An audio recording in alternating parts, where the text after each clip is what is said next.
Lorsque la Russie a annexé la Crimée en 2014, elle s'est approprié un atout que Vladimir Poutine pensait pouvoir utiliser plus tard lors de son invasion totale de l'Ukraine. 8 ans plus tard, Poutine avait raison pendant un temps. Il a équipé la Crimée de nombreux matériels militaires et de la flotte de la mer Noire. La péninsule menaçait l'Ukraine, mais celle-ci a réduit ce danger. Aujourd'hui, la Crimée est moins un atout et davantage un fardeau désastreux pour Poutine. La Russie a de plus en plus de difficultés à défendre le territoire annexé, d'où elle prévoyait lancer ses attaques. L'Ukraine vient de porter un coup dévastateur en Crimée sur une base qu'elle avait déjà frappée il y a seulement quelques jours, et la Russie y a subi des pertes notables. Le 20 décembre. Défense Blog a indiqué que le service de sécurité d'Ukraine avait mené une seconde attaque en quelques jours sur la base aérienne de Belbek en Crimée.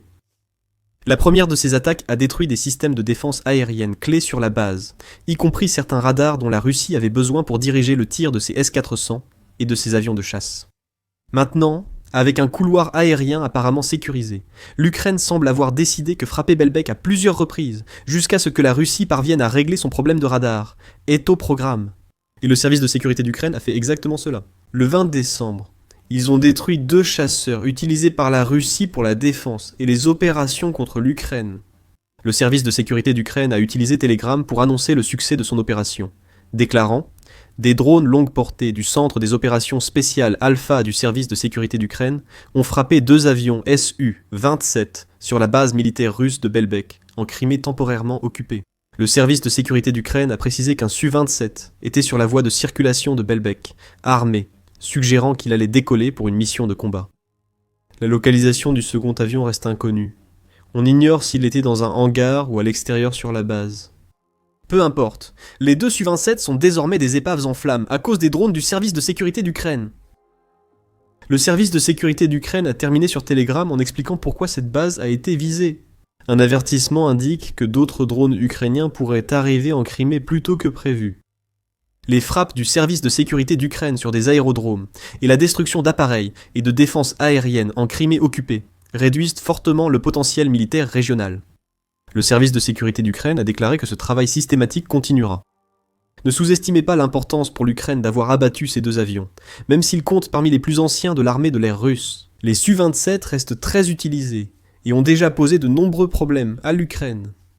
Défense Blog indique que la Russie emploie toujours ses avions pour patrouiller et mener des opérations défensives en Crimée, en mer Noire et dans le sud du pays. C'est précisément ce que vise l'Ukraine avec ses missiles longue portée et drones. De plus, comme le souligne Army Recognition dans son profil de l'avion, le Su-27 est également utile comme menace offensive au-delà de la portée des missiles air-air que les pilotes utilisent pour détruire les drones et missiles entrants. Un Su-27 peut transporter des bombes lourdes de 100 à 500 kg, de 120 à 1102 livres, s'il atteint sa cible. Bien que ces avions opèrent depuis la Crimée, ce qui signifie qu'ils sont peu susceptibles d'effectuer des missions de bombardement traditionnelles impliquant de survoler directement des cibles ukrainiennes, cela ne veut pas dire pour autant qu'ils ne représentent pas une menace offensive. Pourquoi ? 2 mots. Bombes planantes. Des bombes classiques modifiées en armes semi-précises à longue portée via un kit d'ailes. Les bombes planantes, lourdes et puissantes, détruisent villes et infrastructures ukrainiennes depuis mai 2024. C'est à ce moment-là que la British Broadcasting Corporation a rapporté l'utilisation croissante de ces bombes puissantes par la Russie, dans un article où elle soulignait que les kits utilisés pour fabriquer ces bombes ne coûtent que 20 000 à 30 000 à produire. La Russie n'a pas converti toutes ces bombes non guidées. Ces menaces aériennes effrayantes sont des bombes pouvant être chargées dans le Su-27. Le média met en avant la bombe aérienne de fabrication française 500, qui est une bombe de 500 kg contenant environ 200 kg d'explosifs. Le Su-27 peut transporter cette bombe. Il est donc probable que la Russie déploie ses Su-27 depuis Belbek au-dessus de la mer Noire pour larguer ses bombes sur l'Ukraine. Cette combinaison d'utilité offensive et défensive signifie que le Su-27 est loin d'être inutile. Bien qu'étant une plateforme aérienne soviétique, ce chasseur est l'un des plus utilisés de l'arsenal russe. Abattre un tel appareil est un grand succès pour l'Ukraine. En abattre 2 est encore mieux, car 2 Su-27 détruits affaiblissent à la fois les défenses de la Crimée et le potentiel offensif russe. Comme le révèle 112 UA, il y a un prix conséquent, attaché aux pertes récentes de la Russie en Crimée, soit 70 millions. C'est le prix à payer, une somme que la Russie refuse de perdre alors qu'elle frôle l'effondrement économique. Découvrez les problèmes financiers de la Russie dans notre vidéo, expliquant pourquoi elle pourrait ne pas survivre à l'hiver. D'un point de vue économique, avec une dette qui explose et une récession pratiquement en cours, toute dépense imprévue est malvenue pour la Russie. C'est surtout vrai pour les plateformes aériennes anciennes, comme le Su-27. Comme expliqué par British Broadcasting Corporation News Russie en novembre, la Russie peine à fabriquer des avions commerciaux nationaux à cause des sanctions occidentales, qui compliquent l'achat des pièces nécessaires. Cette difficulté due aux sanctions touche aussi l'aviation militaire russe, même si ce n'était pas le cas. Le Su-27 est un avion si ancien que la Russie ne le fabrique plus. Il pourrait être difficile de trouver des pièces de rechange pour les réparations. Même réparables, les avions de chasse détruits par l'Ukraine représentent une lourde perte pour la Russie. Si Poutine veut remplacer ces Su-27, il devra peut-être redéployer des appareils plus modernes et coûteux, vers une base que l'Ukraine a déjà montrée très vulnérable aux frappes répétées de drones. Abattre une paire de Su-27 n'a pas suffi à l'Ukraine, comme le rapporte United 44 dans son article sur la dernière catastrophe de la Russie en Crimée. Les drones du service de sécurité d'Ukraine ont aussi frappé directement la tour de contrôle de la base aérienne de Belbek. C'est une mauvaise nouvelle pour tous les autres avions stationnés sur la base. Les tours de contrôle sont essentielles pour garantir que les avions puissent effectuer leurs opérations de vol. La perte d'une de ces tours peut clouer au sol d'autres avions russes, en plus des 2 Su-27 récemment mis hors service par l'Ukraine.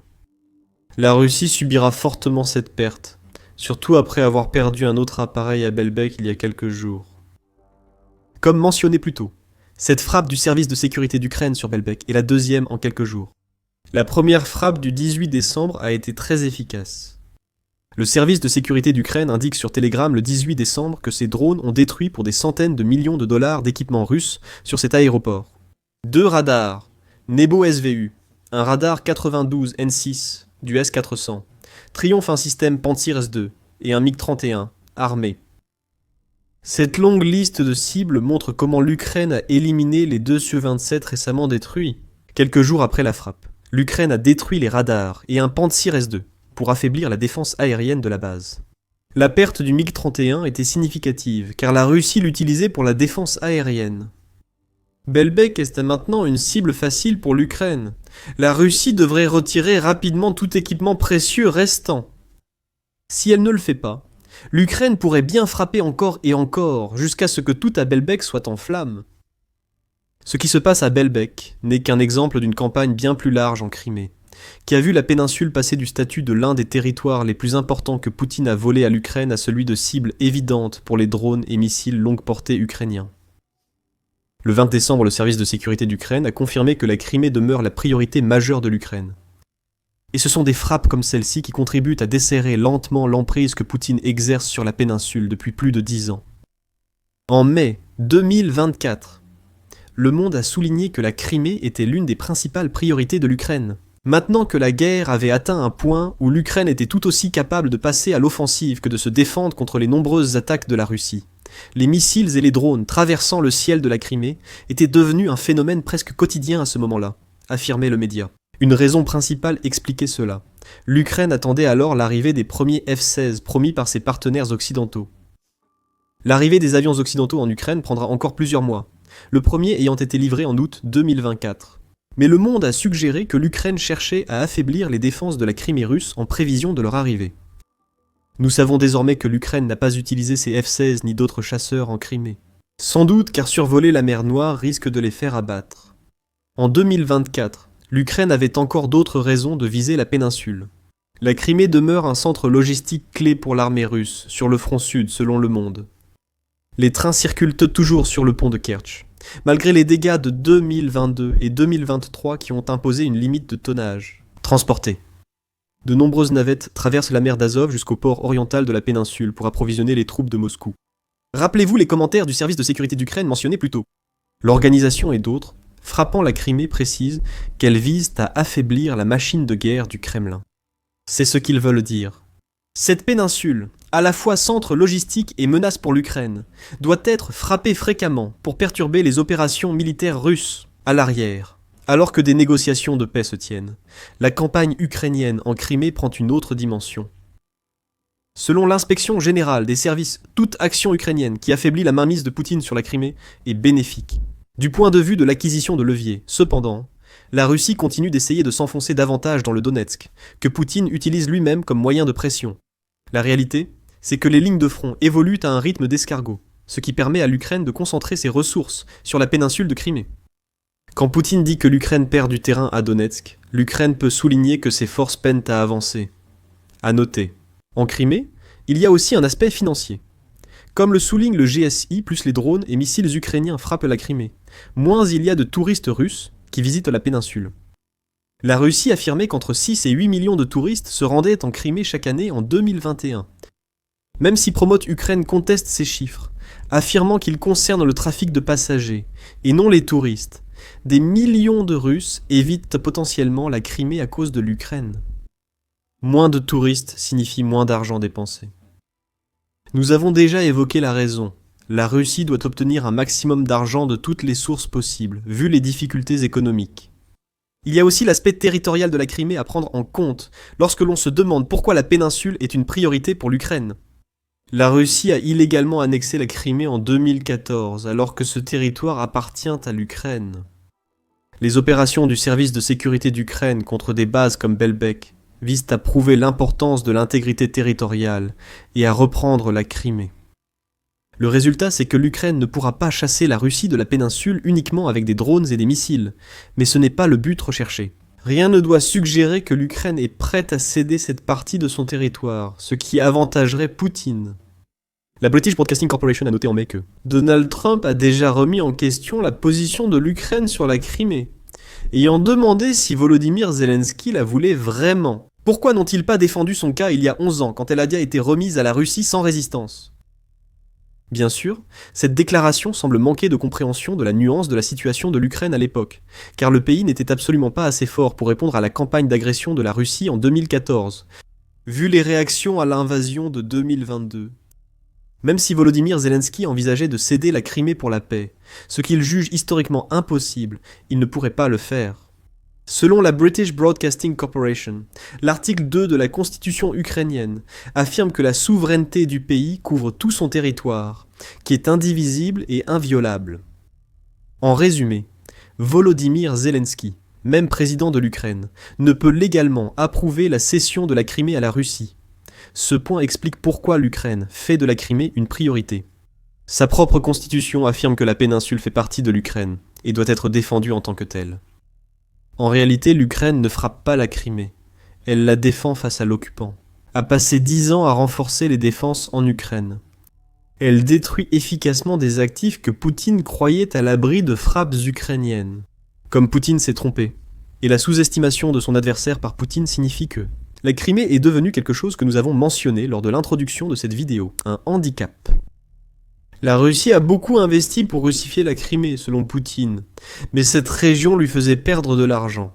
Avant l'invasion de Poutine en mai 2021, Al Jazeera révélait que le Kremlin avait investi des millions pour russifier la péninsule.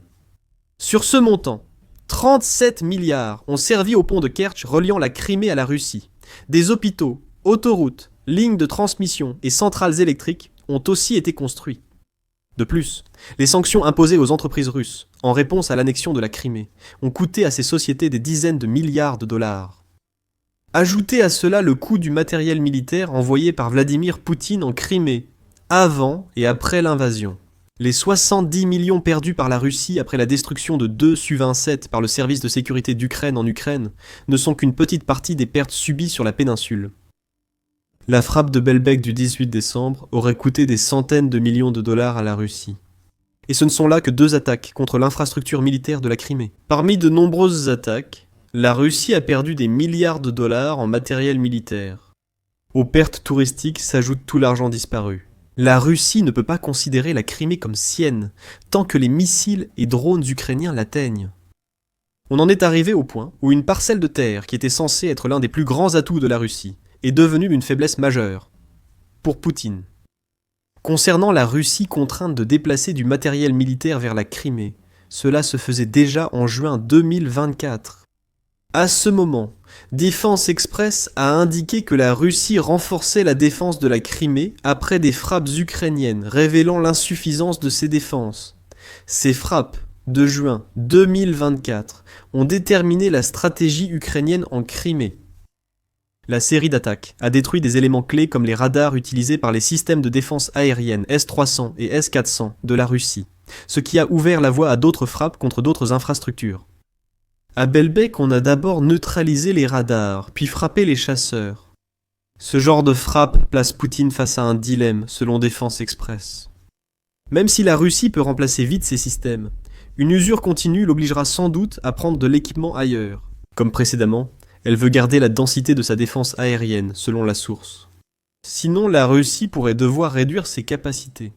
Cela placerait ses forces en Crimée dans une situation de risque accru, affaiblirait la Crimée, ou obligerait à puiser dans les défenses d'autres régions pour maintenir la Crimée à flot. Vladimir Poutine a choisi cette dernière option dans la plupart des cas, notamment parce qu'il sait à quel point il est important pour la Russie de conserver son emprise sur la Crimée afin d'avoir un levier lors des négociations de paix. L'Ukraine use progressivement la situation. La Russie ne peut plus remplacer rapidement ses systèmes. Si c'était le cas, la base de Belbek aurait été prête à une frappe, car la Russie aurait remplacé les radars détruits. La Russie ne l'a pas fait. 2 Su-27 sont désormais hors service.